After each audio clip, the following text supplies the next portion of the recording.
Asalaamu calaykum waraxmatullaahi wabarakaatuh. Kusoo dhawaada kanaalkeena Som Universe.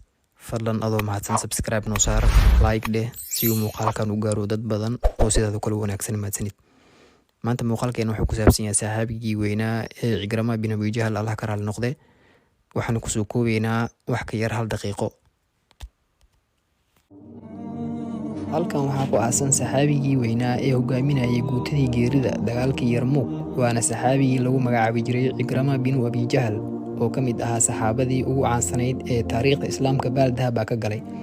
Waana saxaabigii in badan dagaalka ugu hor yimid islaamka ka hor inta uusan soo islaamin. Waxaana dhalay Abu Jahl oo ahaa hogaamiyihii mushrikiinta Quraysh ugu waaweynaa, kaasi oo dhib badan u geystay muslimiinta. Cikrama wuxuu soo islaamay sanadkii 8 ee Hijriyada, taasi oo ku beegnayd furashadii magaalada barakeysan ee Makka. Cikrama Allah ka raali noqde wuxuu ku shahiiday dagaalkii Yarmouk sanadkii 13 ee Hijriyada. Dagaalkaasi oo ka mid ahaa dagaaladii ugu adkaa oo ay galaan muslimiinta.